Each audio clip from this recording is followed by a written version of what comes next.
Who haunts this property and what made them want to stick around even after death? Were they killed, or are they seeking their own answers? If you're looking for a channel that uncovers the true story behind a haunting, then this is the place for you. Be warned now if you decide to visit this episode's property, as many guests have noted how the atmosphere shifts with the knowledge you're not alone, especially when you hear the footsteps above you from a person who surely doesn't exist anymore. Villisca Murder House is steeped in mystery and begs you to uncover the truth behind the unsolved killings that have haunted the town for over a century. But this act can be a dangerous one, as one paranormal researcher, upon arriving in the northwest bedroom alone, was soon calling out for help on his radio. Somehow, he became a victim of a stabbing with the wound said to be quite bad and no explanation as to who or what attacked him. So what happened long ago to draw crowds of people to a house seeking out answers and ghosts? Well, on 9th of June 1912, Josiah and Sarah Moore returned home from a children's day at the town's Presbyterian church at about 9:30 p.m. Along with them was their 4 children, Herman, aged 11, Catherine, 10, Boyd, 7 and Paul, aged 5. 2 little girls said to be Catherine's friends, Ida, 8 and Lena, 12, were also staying for the night. Upon arriving home, it's believed that everyone went to bed pretty quickly due to their tiring day. Little did they know that their killer was already in the house and had retrieved Josiah's axe from outside. The killer was waiting for the perfect time to swoop down and attack. Something even more disturbing is that he had settled himself up there for quite some time, as police uncovered cigarette stubs on the floor of the attic. Worth noting here also is that if you visit this area today, it's said to be extremely hot and difficult to believe that someone hid up there for hours, waiting to slay the family. The whole area is said to have a really bad vibe about it. Now, the killer let himself first into the main bedroom, where with the flat end of an axe, he brought it down on Josiah's head,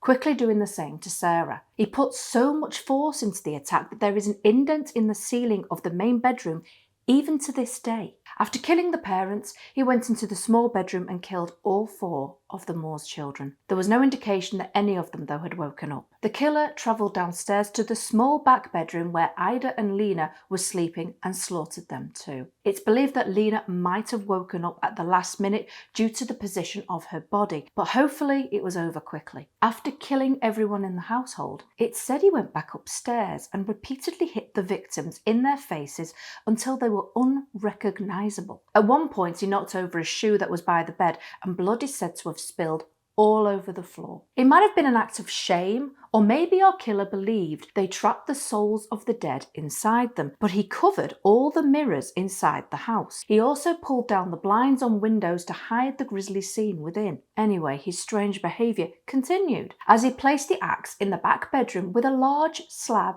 of bacon next to it.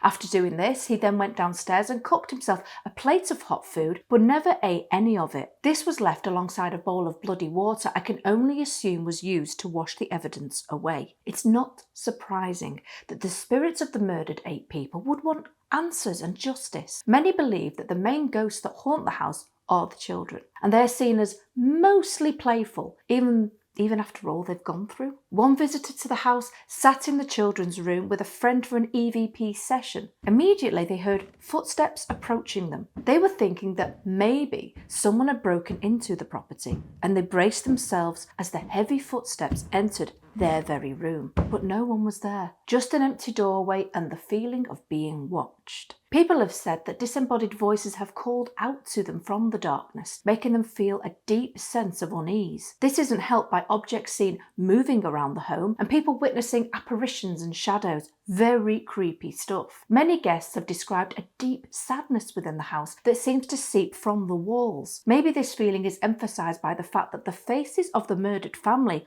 are still hanging from the walls in pictures before life took a really shitty turn. Now, many people have phones and cameras on them when visiting a place of interest, but it would seem that doing so at this house would be a waste of time. Visitors have described how quickly batteries will drain away to nothing after being fully charged. Something else ghosts are said to do to give them more energy. I mentioned earlier that the children are predominantly the ones that hang around the house and picked up on EVP the most. One such time, the spirit of Ida is said to have come through with the words house, death, and us. It sounded like she wanted to explain their story, but this soon changed as she said, "Get out," and the ominous warning of a person here. Is the spirit of the killer trapped with them? What are the ghost children trying to warn people about? Do you think they knew their killer?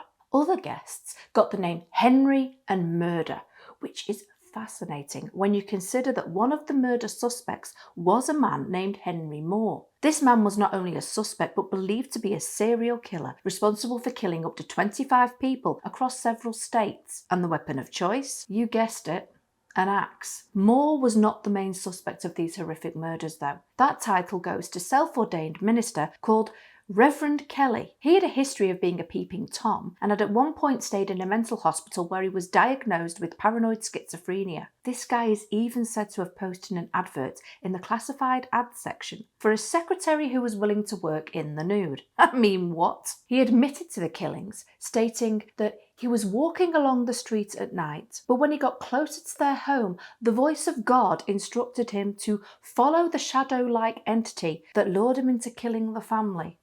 He retracted this later on. There is a corkboard in the house today which contains photos taken from many visitors to the home showing evidence of the ghosts lurking within the walls. This is pretty cool if you ask me, as it gives you a glimpse into another world and what possibly has gone on before us. If you would love to visit this amazing house and a chance to uncover facts about the murder for yourself from the mischievous entities, there are daytime tours Tuesday through to Sundays between 1 p.m. and 3:30 p.m. For the more adventurous amongst us, you can also contact them directly for overnight stay availability. If any of you have been to see this haunting property, I would love to hear about it in the comments below. Stay safe out there.